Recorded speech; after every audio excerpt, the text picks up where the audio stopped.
Welcome to the Leads Are Shit. This is a real estate magazine podcast, and we have the owner of Real Estate Magazine right here, Andrew Foliato. Andrew also is the founder of Just Sell Homes, which is a real estate marketing company that takes marketing off the plate of realtors so that they can just sell homes. Myself, I'm Taylor Hack. I am from the city of Edmonton, Alberta, home of the Edmonton Oilers. I'm a team leader and an in-production agent. And we like to talk about the edge of sales and marketing because when they're not aligned, for the people around you, you will hear this common complaint. These leads are shit. Right? Heard that once or twice in my life. Yeah, they say that because what they want is not showing up, or what is showing up is like doesn't want what they have, you know? Yeah. And as always, since for everyone here live, if you have questions, if you want to join the conversation, use the chat, use the Q&A. You can even we'll go off on tangents all the time, helping you guys with what you want to talk about. So use the chat for start. Just say hi, where you're from, because we definitely got some new names here today, which I always enjoy. But again, we have a plan. We are very open to mixing it up and go from there. Or the content posting on social media is lousy. And that's a lot. Just straight in there, eh? Yeah, let's go right up. That's great. Don't be shy. We got some Toronto salmon arm.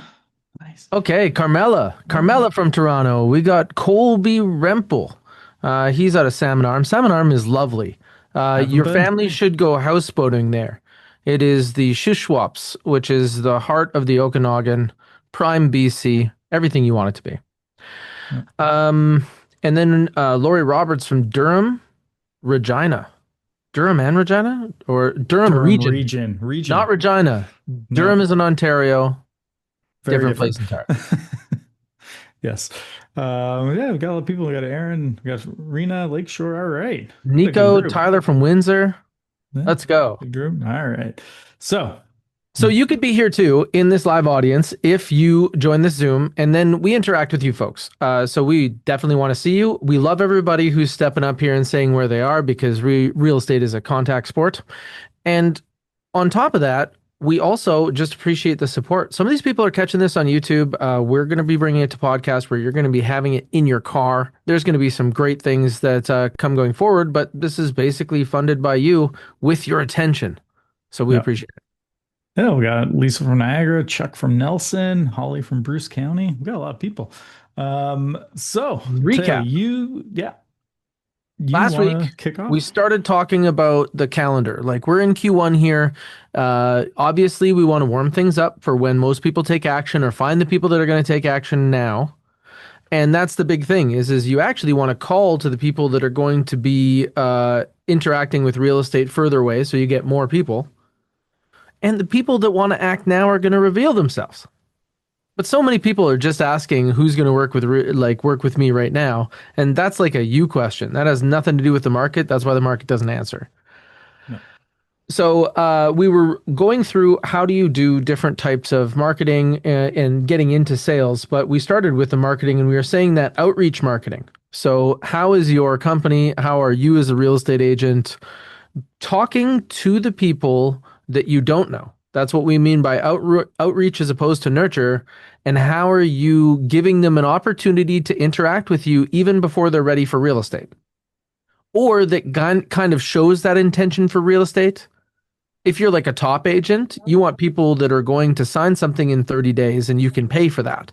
But if you're not a top agent, you want people that are nice, that want to talk about real estate and willing to talk with you.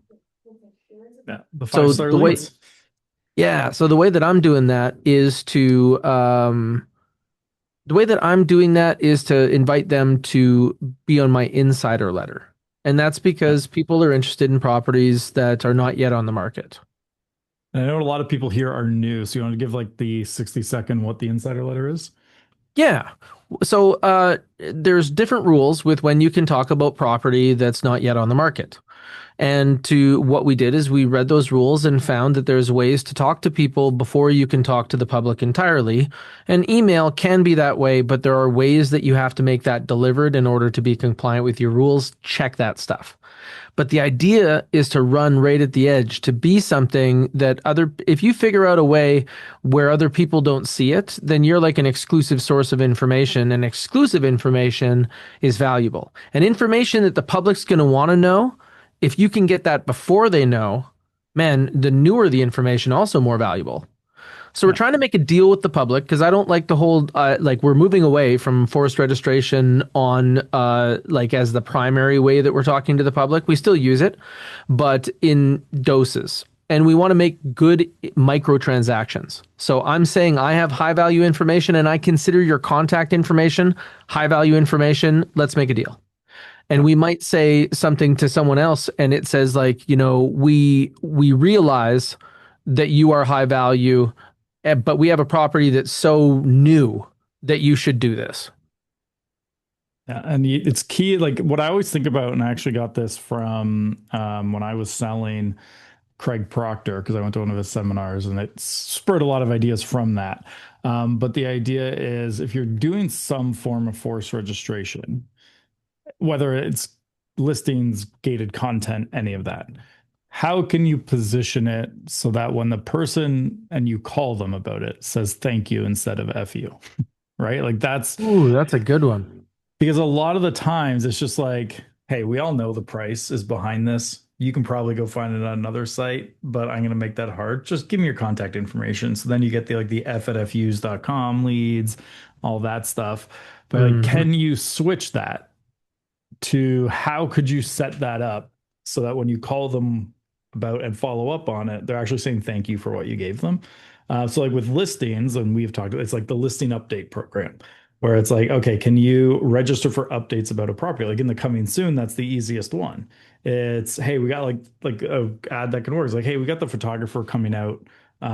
We should be getting those back any day. We're studying the market to come up with the best price we're going to list it at. We should have all this information on this day.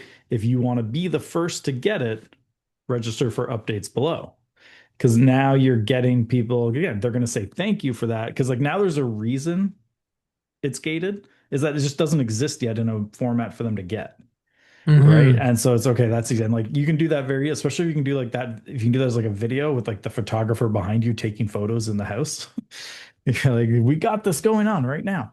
And this is all going to be going up soon. Again, you got to be compliant in your area with what your rules are. But that's a really good way you could do it. And then when it's on the market, this is where you can say like there are still updates that happen, like things like open houses. And then I always include the sold price. Like we'll send you it when it sells because then you get neighbors signing up too. But it's that idea of like essentially throughout the life of the listing, there's going to be a lot of people who are curious what's happening with it.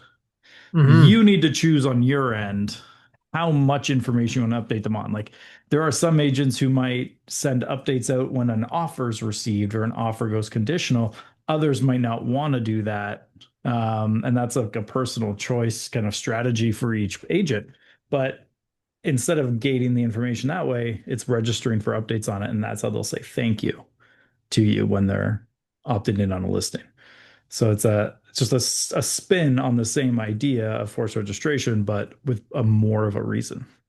Hmm. Yeah, that's something I'm going to think about because, like, the idea is you got to build all these little pieces into your business of where you're Yeah. making the right exchanges. And the more you have Yeah. alignment with people, like, there's some people that would never put their name in with something, but then if that's the only way to get it and the only people that do get it do this, Yeah. that changes the variable. Same thing. I was just thinking about putting a QR code in my open houses Yeah.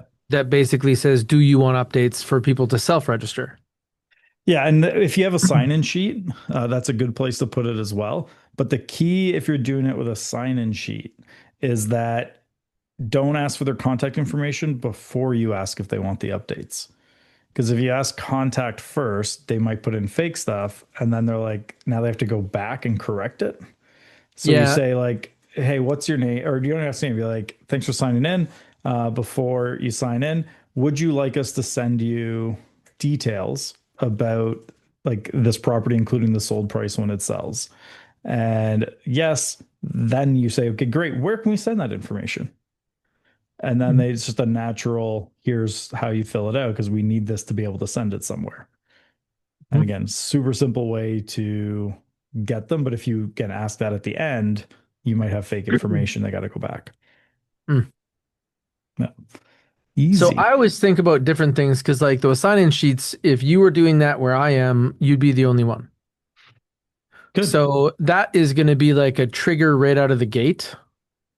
And we could try to position that, but I'm wondering again if I can turn that from a negative experience into a positive experience by instead of making it a compliance thing, make it again an exchange. So Again, you they're don't getting have to sign updates. in, but we're doing this contest Yeah. for people that do sign in. Yeah. I mean, I love ideas from one area that no one else is doing in yours because it sets you apart, right? Like if you have that different experience, as long as you can make it a good experience. Like the other side of that, if you like, we've seen this work well just from a trust perspective, is just saying, hey, listen, like thefts and things like that happen at open houses. Like I know agents who like have to check IDs before people walk through. Right. Like, and there are when like I've also seen agents where they only allow one party through an open house at a time. They sit someone at the door and they make them line up and wait. Like, and there's a lot of different ways for doing it, and it's finding the right one for you from a conversion standpoint. Like if we've talked about this before, like if we're planning out like the perfect open house, let's plan out what an unlimited resource, unlimited manpower version of an open house is, and then work back from there. Because in an ideal one, you'd have multiple people throughout the house that's answering questions on different parts of it. You'd have the sign in, you'd have the big marketing push. But then, okay, now let's look at what's a realistic manpower, what's a realistic budget, which parts will have the least impact if we take out to meet what you're working with resource wise. But Hmm. plan the perfect one first and Yep. then walk it back. Yep. Absolutely. As always, you're Yeah. putting me through notes. Yeah. Uh, to finish our recap is basically we were running through different things that you could do to pull people in. And if you have a way that they can participate before they actually transact with you, Yeah. you really got to decide if a newsletter is valuable enough, right? In a Yeah. world where short form video exists, is Yeah. a newsletter still valuable enough to your audience, or will they consider it a waste of time to read something? Yeah. And then, is there something that you can get in there that's like more bite sized? Like, how could you get, maybe it's marketing, maybe instead of talking about the market, you're talking about their neighborhood because now it's bite sized and really relevant.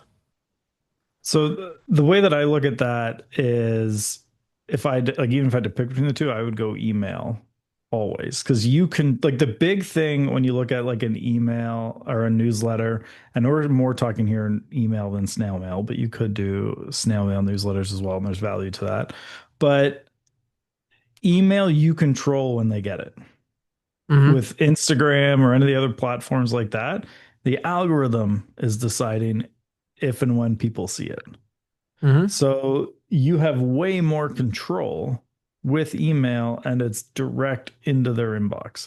So like I would like and I'm like 10 to 1 prefer the value of a good email newsletter to like it's like to me online the email's the highest ROI still Mm-hmm. and it's not close. So that would be a good like kind of move here to talking about email marketing, but I'm just gonna hit the questions coming in on the webinar chat. Yeah. And there's um, one person that was talking about if you get more than three people to come through. So this is Susan. How you doing, Susan? I hope you're doing awesome. And Yeah. she says that getting people through open houses is part of the challenge. Yeah. And I can understand why. When people feel like real estate is scarce, prices are going up, everybody they know is participating, and in a market where sellers are outnumbered by buyers, open houses can be real bangers. No. But a lot of my career has been that ho hum open house where you might get a couple people through. And you Now, don't have to do 2 hours. I know that's what everyone talks about, but like you can shorten that to an hour if we it's do three. quiet. Yeah. But like there's lots of options. Like everyone just kind of does the Saturday, Sunday 2 to 4 open houses just because Hmm. that's what everyone does. Like do it in the morning, do 1 hour, do an hour before, do 3 hour, do a full day. Like there was an agent who went viral. a while back who did a 24-hour open house. And they Mhm. literally like it became like a game of can I stay awake for 24 hours, and it got a lot of extra attention. So there's a lot of things in there that you can do to try to attract people. You can also, if there was some way that you could kind of combo it up, you definitely want people that would could potentially be interested in that house or real estate. Like a lot of Yeah, the time for an open house, you're trying to gauge market reaction, and the market is giving you a reaction, just not the one you want. So yeah, what the market is telling you when you have ho hum open houses is that this house at this price is not interesting. yeah, If it was interesting, we would be there, those that are here. But that's also something that you can take a look at. Like the biggest marketing tool is price.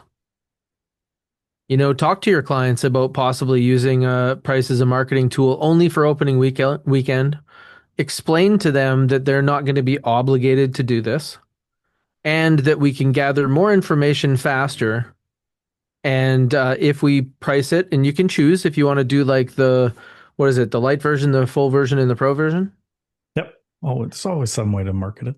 Yeah, and so you could go just a little bit like Yeah, under market value, or you could go deeper to pick up more pre-approval pools and get more action to see where it goes. But even if they get one offer or six offers, you just change the price upwards afterwards and say like, yeah, you know what? We got market feedback. We saw offers, couldn't come into an agreement with the top one, if that's the truth. And that's a pretty truthy, vague offer or vague answer. And then we repriced it having that information. yeah, And then, and that way, you can actually do these opening weekend open houses that attract more attention. You can basically show your sellers that you understand how real estate works and that this can be a trigger to at least see where the market is or what people think the property should be worth based on them, competing. And yeah. on top of that, you'll get more opportunities. Yeah, and then Colby in the chat who says he does 3 hours himself as well. He door knocks the area the day before to let them know he's going to host it. He marks it on social for 3 days, and then he gets about 10 groups coming by. So now, what I'm curious with that, would you, when you say 10 groups coming by for like another agent in the area, what's their typical number of groups coming by? Like, do you know the difference from all that activity to what you're getting? Because that's an important consideration there as well. Because sometimes you've seen people like, oh no, like I get 10 groups through and I talk to other agents in the neighborhood doing it and they get two. Well, the people that he ends up bringing in are much higher quality and much higher Yeah. probability than the people that are just wandering into an open house because Colby's getting a double bump. So he met somebody at a doorway nearby. Now they've come to see him again, Yeah. right? So it's like he met, like if it was dating, he met a girl and she showed up on the first date. Yeah. And like the 3 hour one, you might be worth trying saying, hey, 2 to 4, we're just going to make it the time, is like the public open house, but 1 to 2, we're going to do it for the neighbors. So if you want the private open house just for neighbors who want to walk through, check it out, that one's for you. So it's a way to kind of differentiate a little bit and make them more likely to come out because now it's like, oh, this one's just for me. They've built this part for me. And you can have more like seller focused leave behinds for them because the neighbors you're more likely to be trying to pick up their listing than the buyers. So you can even have different material you're handing them. Okay, I want to give a general answer to Samuel. So good to see you, Samuel. You're in Ontario and you're wondering what makes a good newsletter. And this is not Uh, the Hmm? Provider for a newsletter. Is Oh, that a print, provider for Samuel? newsletter. Print or digital? Because that will change the answer. um, Depending on what you want to do there. If it's print, I know a lot of agents recently, Morris Marketing stopped doing it. So a lot of people had to start looking for where they were going to go. The most common one everyone's going to is Kitsback because they do a good print one. Hmm. But that's, and they're Canadian, but that's the most common one we see people from Morris going to is Kitsback. Uh, when we when we see whether or not somebody has made you a newsletter or Yeah. if it is a newsletter you're making yourself, this isn't the origin word of the word news that's been debunked, but there is a good acronym that fits. So what the newspaper is trying to exchange with the public is noteworthy events, weather, and sports. and they trade that with advertising and payment essentially to make an exchange. So that if you were looking at this from your ideal client profile, like my ideal client profile is families with kids, what do they consider notable events? You know, maybe things like Ice Capades is coming to town or something like that, right? They definitely don't care about Venezuela, you know? Yeah. It's something that they don't Yeah. want and I don't want to be associated with. Yeah.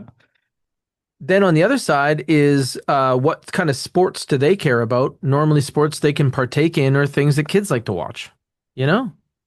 Yeah. So there's a question here in the chat about asking me to outline my deal of the week strategy. So there's kind of two parts of this, but well, I did outline that last week. So it's mainly based on Dean Jackson principle. But what I'm going to put in the chat here, and we'll is for people who came live, you get the actual link. Sharan, who used to be the CEO of Real, Hmm. he um, he did a podcast episode on the deal of the week that he does, which I think would probably be based on some Dean Jackson principles. But that podcast link I just put in there for deal of the week is a pretty in-depth and honestly one of the best deep dives I've seen into this strategy. Like I think it's like a half an hour podcast, and he basically spends half an hour straight on it. But the idea essentially is two parts. One, you are sharing basically your favorite deal of the week. And that could be a deal because it's good value for money. Like we had someone who did like loft of the week, Mm. condo with outdoor space of the week. Like you can do any type of deal you want. You don't have to call it deal, but essentially every week you're sending 1 to 3 listings. And the key part at first is your insight as to why you picked it. It's because you want to give them some behind the scenes into how you think about it, real estate, how you think about properties, because what you're trying to create is that desire for them to want to have you in their corner and you're thinking when they're looking for their house. So it's providing that insight, providing that expertise to make them want to have in your corner. Because eventually, if you do that enough and a good job of it, that's when they start saying, like, no, there's no one else I can work with. It has to be them. Right. So like when So we're looking that's at that marketing side, that's what we're trying to accomplish with that. that's why we always talk about audience first. Yeah. Because like when you take a look at how you're going to talk to sellers, so then your deal of the week would be different. Yeah. What they want to see is you show things off and build value to stuff so that you will also do that for them. Yeah, deal of the week Whereas works great for sellers too because they want their house featured. that's what I mean. So the Yeah, more that, so if you were going to do deal of a week and a deal of the week and the objective is to get more listings, yeah, then you would do that. If you were going to do deal of the week and the idea was to connect with buyers, then the idea is exclusive information about listings that aren't yet on the market. That's like the ticket. And that's yeah, the playbook that we're running with. And then if you yeah, talk about making a general newsletter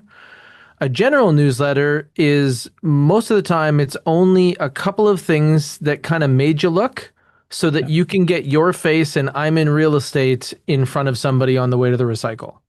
yeah. So you Um, can do that however you choose. yeah. So this question here is the deal of the week looking at all listings in your area or just your own? Definitely all. Because like, and this is where you can also really build trust is if they don't think you're just cherry picking your own and saying it's a deal. Because if Buy everyone is my your thing. Buy own, my thing. yeah, eventually they lose trust. Oh, okay, if every deal he has is the best deal ever, right? And it's like, okay, no, like we're gonna share these other listings. We're gonna talk about them. And yeah, like some of your sellers might want their home featured, and that's an objection you can definitely handle.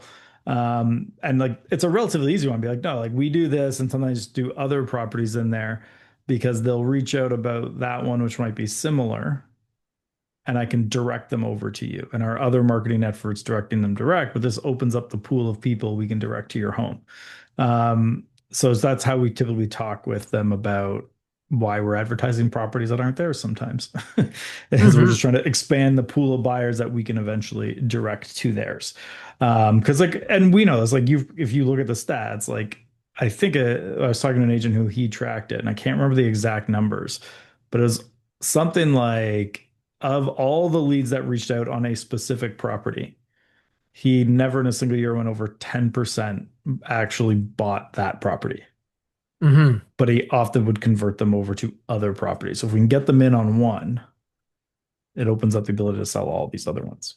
And this should be how we're kind of looking at marketing is calling to your ideal client profile for the Yeah. opportunity at sales, which is conversations for cash. No. So when you're making anything, you have to think about who's going to read it and what they want and what you want to tag on to that.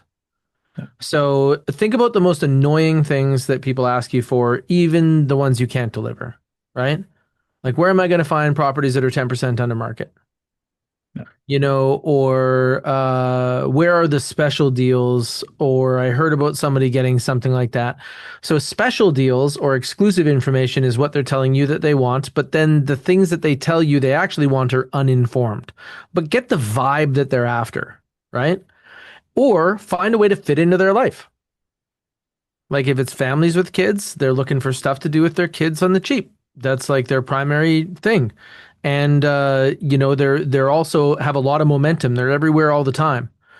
So in that case, anything that can save them time or make their life easy. No. Whereas if you're going to talk to somebody else, if you're talking to downsizers, they like to reminisce. They Uh, complain about how things are now, and that's what they're telling you is that they liked how it was. And we have a comment here from John, which is all the city changes to garbage recycling and green pickup, which is a big thing in Ontario right now because it just changed. Providers spend a lot of success with a fridge magnet with the very specific garbage day. Honestly, like that stuff, like I know some people are like, "Oh, that's dumb." It can work so well because like you're No, sitting he in their found it. kitchen and they're always seeing your face. Like it's like we talked about that other time with like the notepads for grocery shopping and like those little things, well, some people look at them as cheesy, like they work so well if they put This it is somewhere prominent. brilliant. Yeah, I love And it. the reason is because we see these things and then we think that's dumb, but then we hear of this. And if you're there at the origin of when this changes and people are confused and this is a pain point, and then you get your face on their fridge with that solution, they Yeah, look at you all the time, right, to see when the garbage has to go out. But also now that you've been on the fridge, even for 6 months, that like you're part of their fridge. Without that yeah, magnet, is it still their fridge? yes. It must be weird when they see you. So like, that's the guy from the fridge. Yeah, But the but he same got idea on the of, fridge because he timed yeah, it. this is the same thing as like wrapping your car. Before anyone Mm. does it the first time, they're like, "Oh, it's so tacky. I'd never do that." Like I was talking to a mortgage broker who was actually like in my general area for years, and he wrapped his car and it was like the big purple one with his info on it. And he's like, "I was very hesitant to do this." He's like, "And I wish I did it sooner because I get minimum one call a week from people who see my car around town, and like most of them are just neighbors because he always leaves it in the driveway." I But want to he's wrap my car in a giant wrap that says referral only. by I want it referral to have only. my face and everything else like that, but no phone number. By Yeah. referral only, if you know, you know, as a way to play off all of the other ones. Yeah. There's one we were actually, our friend Sean Hinchy. I Mm. was trying to talk him into it. He didn't end up doing it, but it was an idea of buy all the bus bench ads in his farm area and then just put puppies on them and be like, we've had enough Mm. ads for realtors. Here's some puppies, courtesy of Sean Hinchy. Yeah. Does I it? didn't choose bus benches, but if I did, Yeah. I would make it so it looks like I'm sitting on the bus bench Yeah. and the rest of the bus bench would be donated to charity. Yeah. And That'd work. and then I'd put that up and then maybe have like a little briefcase on my lap that says my name and phone number. Yeah. The other fun thing you could do there, especially because like, you work with families, is like run a competition for kids of your clients to submit um, drawings that will become the bus benches.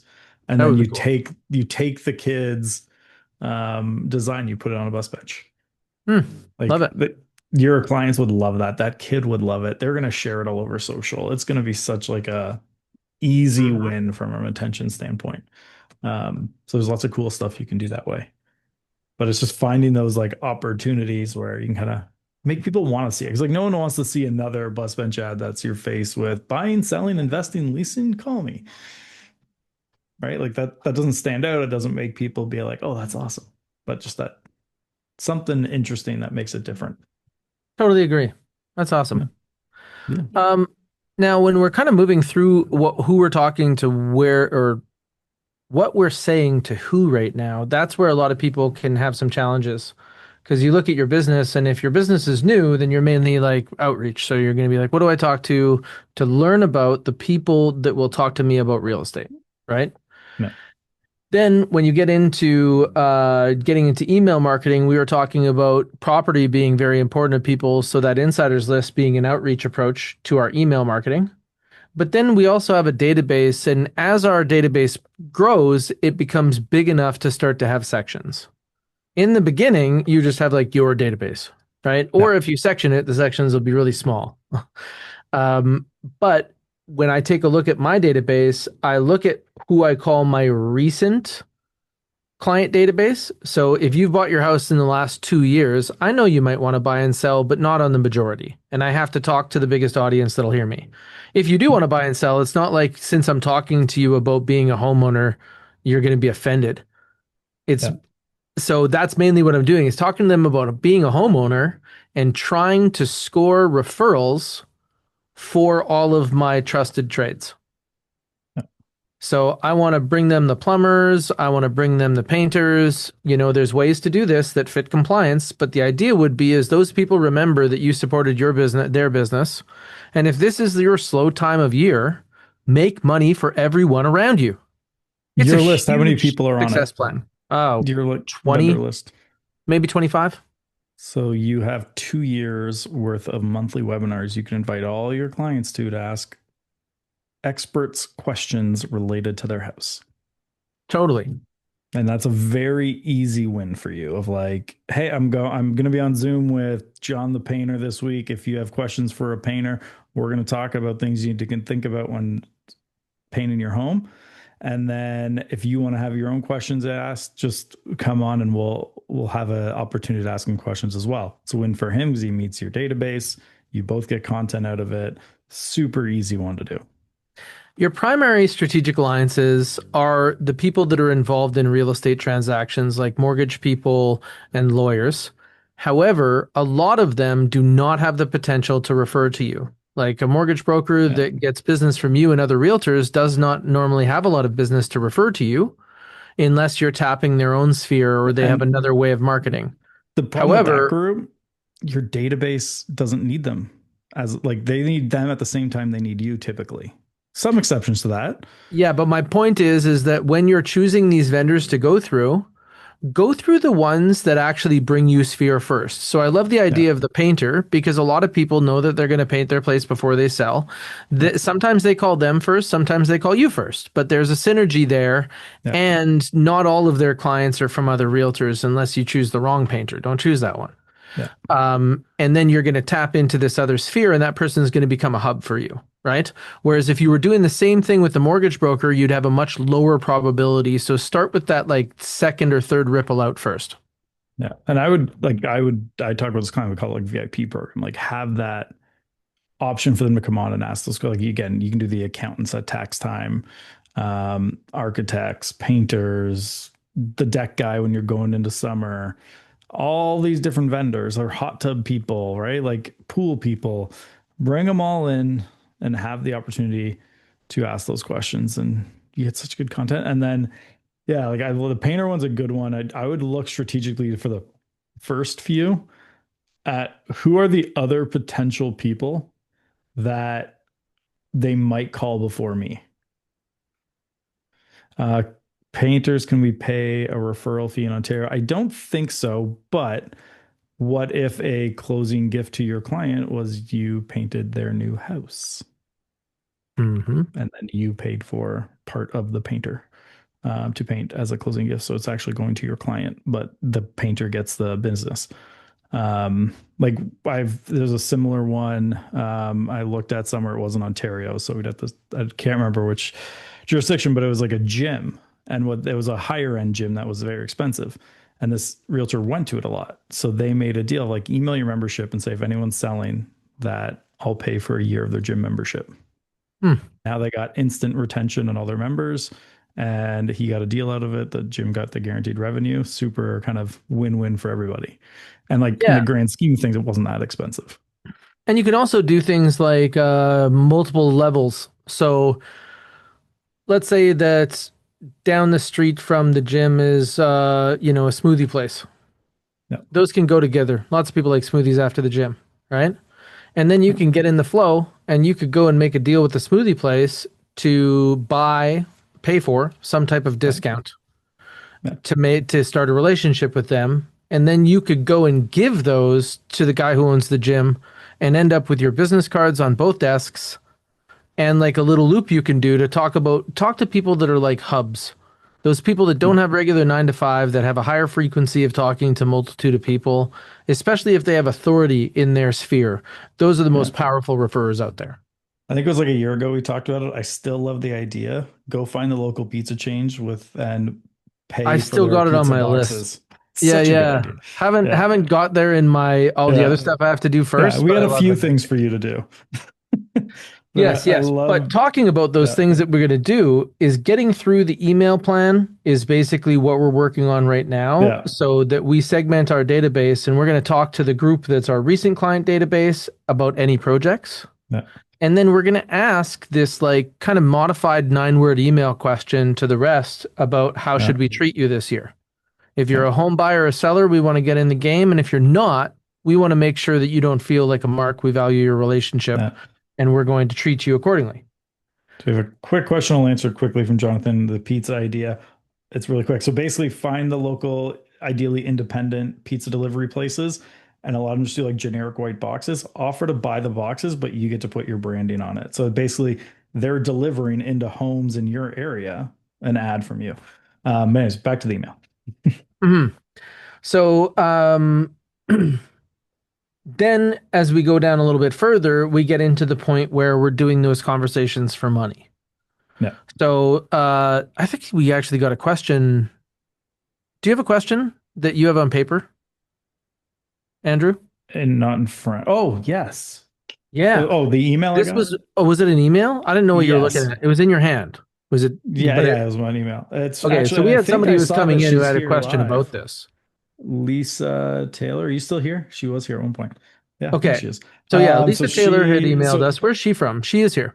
Niagara. So Niagara. when people sign up, if well, you guys all signed up, so you know this, you got an email that says like any questions we can help you with. So we got one today. Let's talk about like getting their agents to take action and work their database and generate more leads for themselves.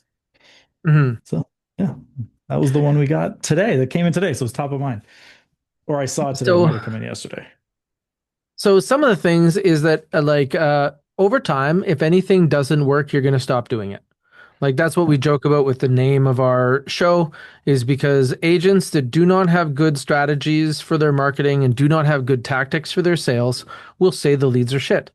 Maybe your agents are saying, "Oh man, nobody's buying or selling." Like that's how they feel, but you know they're not talking to enough people. So there's a way to spur that. When I have new agents that join my team, I talk about the group around them that is going to either attend their wedding or their funeral. Most people have at least 150. Yeah. And I ask them, how many people in the first 2 rows know that you just came into real estate? Right? And a lot of them say that, those first 2 rows they see all the time. So those people all know that they're coming in. Oh, that's great. Now let's go 3 rows further into this 150 people. How often do you see those people? Oh, yeah, like these guys just at Christmas. These guys we see Thanksgiving every other year. You're getting into this lower frequency group that doesn't know you're in real estate. And when it comes down to agents that are established, if you only see them every second Thanksgiving, and you lost like or maybe they didn't even live in your area at that time and you didn't really tell them about what you do for work or anything else like that, then there's some people that are kind of lost in the shuffle. Did you just lose my You video? lost your video, man. Okay, You're I'm back. back. There's something Yeah, under my desk that when I bump I disappear. that happens. um it happened to my beard. It didn't come back. So when we're when we're talking about like the reason to do that, when you see those people less frequently, then you can extrapolate that and say like, all right, if you've been selling like 30 houses a year for the last 10 years, there's the better part of probably, it's not totally 300 groups because there's some that move away and some things that change, but like maybe if there's 220, If they have real estate conversations once a month and you're not there, who are they having them with? Are your clients out at open houses asking questions to strangers? I bet you found some clients that way. Who's finding your clients? Major corporations say that it is 6 times more expensive in resources, time and money, to acquire a new client as opposed to retain an old client. You're not even putting in the one,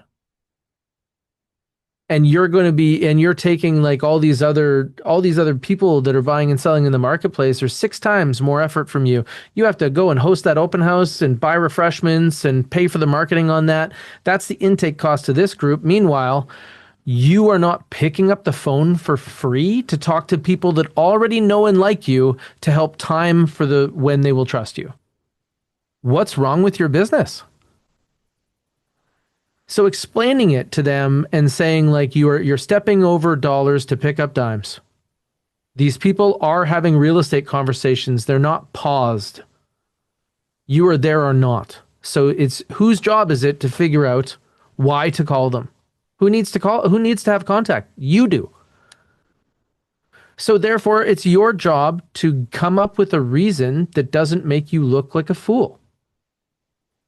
So when I call people, I'm like, hey, it's a new year, a new you. How's everything going? I'm your house guy, so I just wanted to talk to you about house stuff. And is Well, there any projects on the go this year? Like that's a talk track for past clients. yeah.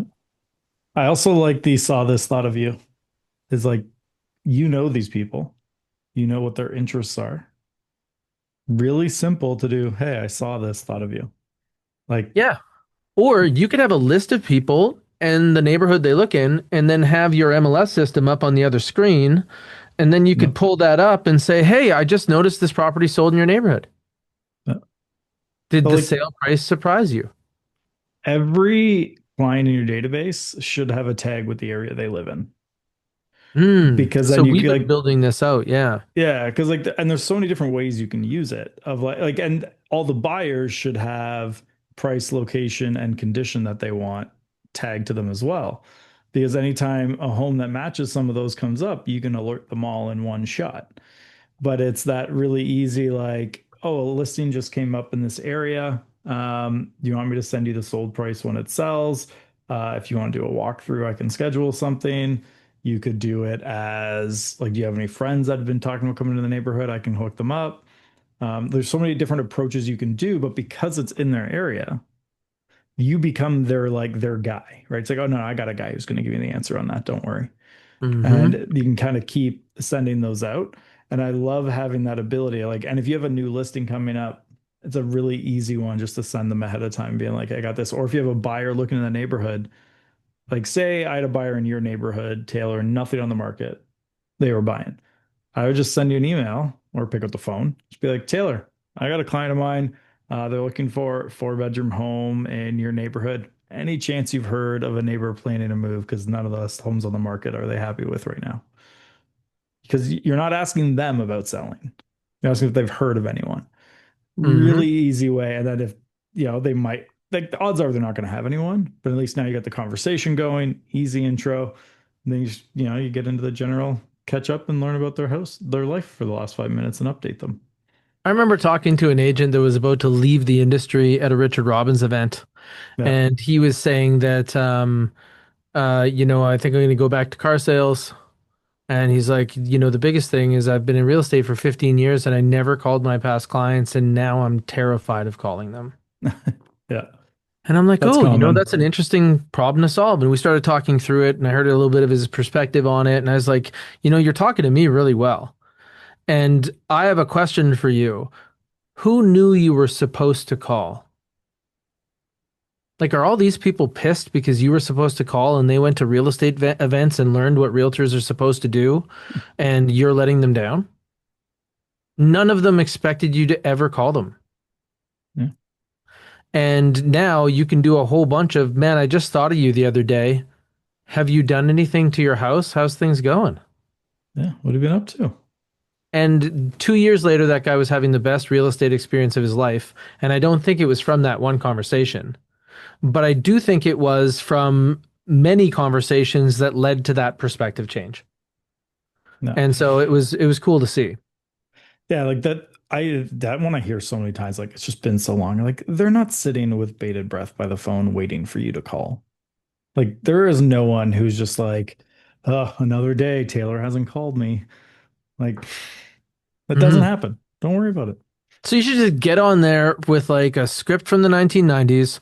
Yeah. Do you know anybody who's looking to buy or sell in the next 90 days? I'm never too busy for your referrals. I'm never, but my biggest joy, the biggest, Yeah.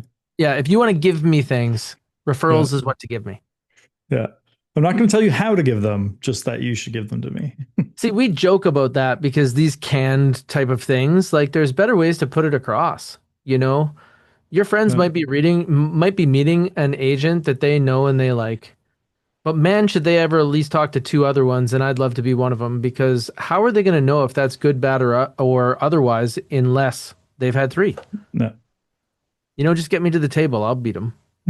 I've told you this story before, and it's still one of my favorites from my no how he picks an agent because he always interviews three. Have I told you this one? Yes, you did. Yeah, yeah. Yeah. So my no will interview three agents anytime he's sold a property in his life, and whichever one's price was in the middle, that's who he picks, regardless of every other detail. Then he's like, one's going to tell me too high, one's going to tell me too low. I'm just going to pick whatever the middle price is and hire them. See, that Yeah. crushes it. And also, in that sense, he may have ended up with the agent that could see the market most clearly, right? It has And the worked other out very two were well for just him. bookends. Yeah. So, uh, now getting into like we talked about the reason to call, but then reasons like sorry, the purpose of the calls, and then the how-to part of it. So talking to your current clients is different. You're basically getting in with what did you do with your house? You're normally sweeping through to learn more about them so that you can be anticipatory. So now they have like robotized this with things like Amazon, and if Andrew and I talk about boats, we're both going to see boats. No. I love that. Other people think it's invasive. I love it. I see no women's hygiene ads. When I was a kid, I wanted to be an always client so I could go on the horses and swim. But now I know different. So then on the other side, when I'm talking to families, I know the things that move them. We No. talk about the D's of real estate and stuff like that. So I need to find out about their family occupation, recreation, and dreams. So that's what I'm sweeping for. And when I say that, people are like, okay, so like, how's your family? Any new family? It's not like that. It's more so like chatting about everybody. Like you share a little bit about your kids, they share a little bit about their kids. Like you want a normal conversation.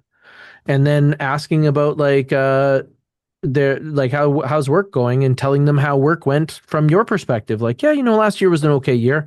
I'm sure you hear on the radio that new like that real estate is one way or the other, but luckily I've got great clients No. and they refer Uh, me business, so it's kept me sheltered.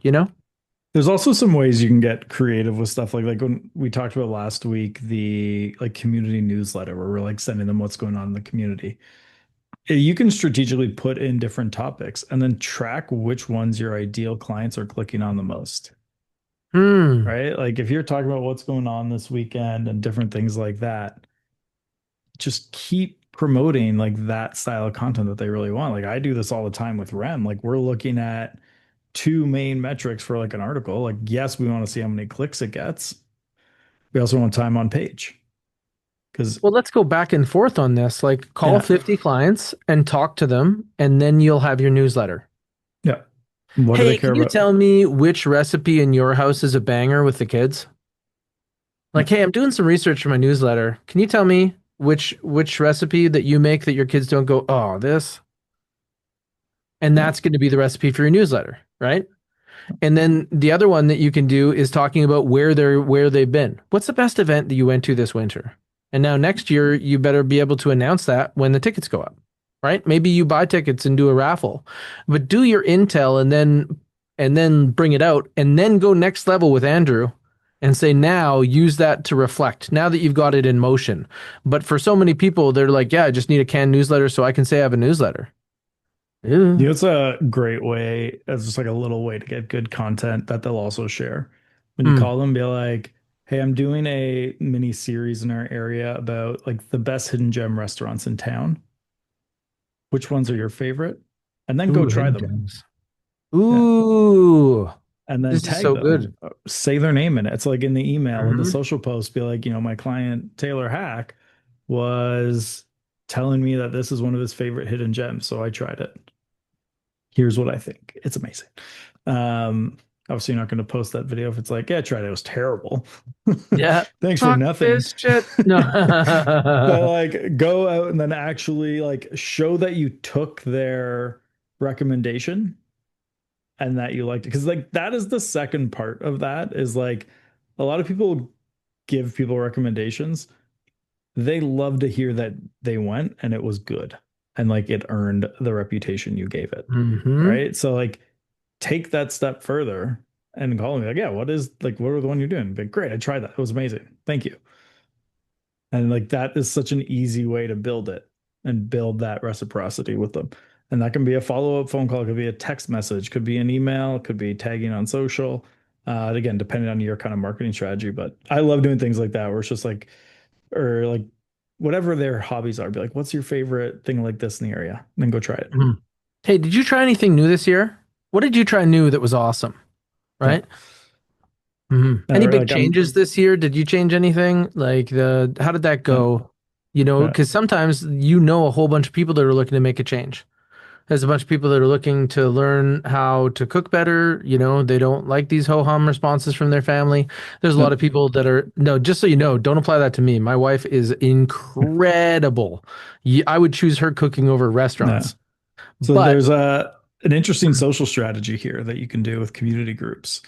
So hmm, first step is you got to take your Facebook profile and like build it like you're building a landing page.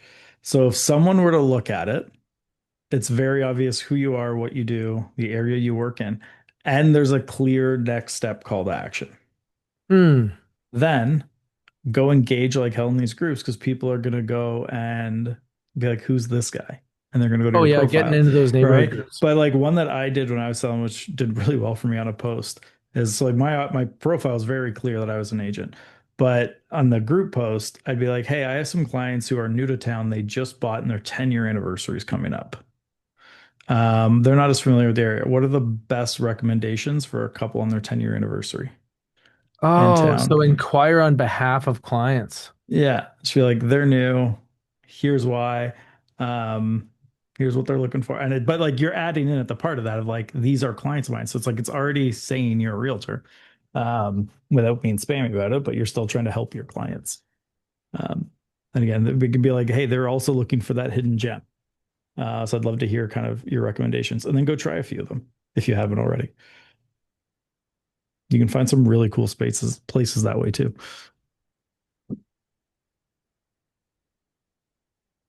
You got to get into it. Cool. Yeah. So when we talk about talking to the people that you kind of know, which were like clients and family around, right? Then the next thing is to give them a reason if they show interest. So most of these calls are so that people are like, "Oh yeah, that's Taylor. I like him and he's in real estate." That's like all I want to Yeah. hit on this call. Yeah. But then when you do this well, you actually like end up going to a place that helps them almost like exchange with you. So if you end up chatting with them on the phone and then you're like, oh yeah, this was such a crazy experience for this one group we had bought from the seller and they were like, tell a little story and then be like, did you hear any crazy real estate stories? And then they'll tell you about their cousin that moved, right? Yeah. And then you can land your referral speech and be like, well, you know what? If somebody like your cousin, because they'll always tell you at the end, but he already had an agent. Hey, if you ever run into that again, suggest they interview three. Like tell Andrew's Nona story. Yeah. And then that way you'll get to the table because you can learn how to beat others when you get to the table, but there's way less you can do if you can't close that referral speech. So don't teach your people to ask if they have an agent because they will and then you're dead. Instead, teach them to tell everybody at interview three, including me, I'll be a great benchmark. And if their agent's better than me, they should work with them. Yeah, like you should be tracking every month how many kitchen tables you end up at. Like that's Hmm. such like a simple metric that works really well. Just like how many kitchen tables did I sit at this month? Assuming you sit down at their kitchen table with them. But like again, easiest. way to track and simplify your tracking is like, here's how many people I engage with, here's how many kitchen tables I ended up at. I have two more groups to go through, and then can you believe it? We actually more or less stayed on track for a whole episode. That's rare. We didn't even talk about animals once. Yeah, let's get off. Let's just stop here. We're not going to do these two. No, I'm just kidding. Yeah, So the other thing is strategic alliances. So yeah, remember that the people around you that you do business with, like the lenders and the lawyers and everybody else like that, but also the painters and replenishing those lists, it's a good time of year for that. So find out from the people you know if there's anybody they would suggest for anywhere you have blanks. You should have three painters, three plumbers, three electricians, and you should know if they do big jobs, small jobs, or otherwise, so that you can make these referrals land because that's where you start to develop some momentum. So when I'm calling this group at this time of year, I'm asking them about goals. So man, like fresh snow, new year, new you. When you look at it from a business perspective, like, what are you trying to shoot for this year? I just finished business planning and it was kind of on my mind. And I was just wondering maybe if I could do better at spotting opportunities for you. yeah, And the same thing for hubs. So the people around you that work 9 to 5 tend to have small groups that they stay close to. They have a small group at work, they have a small group at home, but you find that hairdresser, that self-employed mechanic. There's other people that are just like community builders. You're looking for the people that you see other people ask them questions. That's how you yeah. know they have authority. And if that group can articulate your value, it's a big move. And when I call them, same thing. What are you trying to accomplish this year? Like for a hairdresser, she might be saying like, "Oh yeah, I've got a pretty full book right now, so I'm just trying to keep everybody happy and retain things because this is working." And Yeah. then you'd be like, "Oh, okay, so Brenda's focusing on retention. Maybe I should get some coloring books printed and drop them off." Or maybe I can be just like I can find a candy that nobody refuses because it gets through most of the allergies, and that can be what she gives if she cuts kids' hair. Man, like there's so many opportunities there. Just the more you help someone with their business, like this is what I've talked about. Like if I went back to sales, my old show over a pint, I would just start doing that locally with every local business I could. And it's Mm. such an easy way to, because like the time you get to spend with them doing that too is so good for building a relationship. Because a lot of busy people don't want to take an hour or plus out of their day unless it also helps their business. So I was working with Braden, Yeah. and we're working on a video strategy. And so he helped me put some rewards around it, saying Yep. like, "Hey, if you want to fill out this background, which was one of the things on my list, he's like, you should set yourself a goal instead of buying everything at once." Because I was talking to him about like how I want it to look. He's like, "Don't do that. Shoot five, buy something. Shoot five, buy something." And I'm like, "Ooh, okay, that actually like kind of aligns Yeah. things in a way that it makes sense to me." Yeah. And so I'm kind of looking at how I want to approach this, but that's one of the things that you can consider as well is how do you want to talk to people through video and do you want to set something like this? And then we set this big hairy goal. And you know how you were Yeah. saying over a pint? Yeah. He's like, how much would it take to buy a racing simulator? Because that's what you're into, and then interview people while they're driving. So instead of like an actual in the car one, you do a side by side racing simulator. Yeah, not both of Yeah. us are racing. They're racing and Just you're there. interviewing them because it would work like hot ones where they're kind of Yeah. distracted. There'd Yep. have to be a reason for them to do a pretty good time. Yeah. And then you can talk to them, but because they're distracted, they won't be as defensive. There's ways that you can kind of get more from them, or they'll talk more Yeah. casually because their attention is split Yeah. and what your audience wants.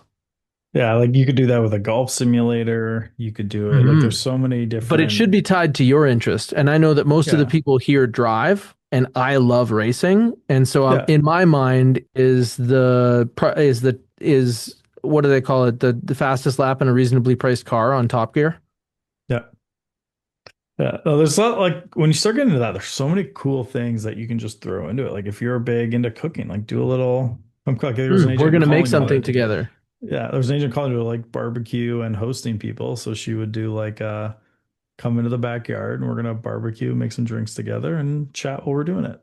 Yep. The audience is Like going to choose what we make, and send us Yeah. a recipe. My assistant's going to get us everything, and we're never going to have to see it before. And I'm going to get a local chef, and we're going to Yeah. make something you choose, never having done it before. And we're Yeah. going to let you know if it turns out. Just if you're gonna do this type of thing, you got to make sure that you know the first couple times. There's no audience who's gonna tell you. You have to come up with all the ideas. Like I'll give you the example. Like when I was selling, and then we'll go to the after show. I did a thing called Light Up Aurora, which was because December was slow, so I did a Christmas light competition, and people in town could enter into the competition. Their house, people would vote on it, and then I had local businesses donate prizes for the top three. And 2 years. The first year, not a single person put their home in.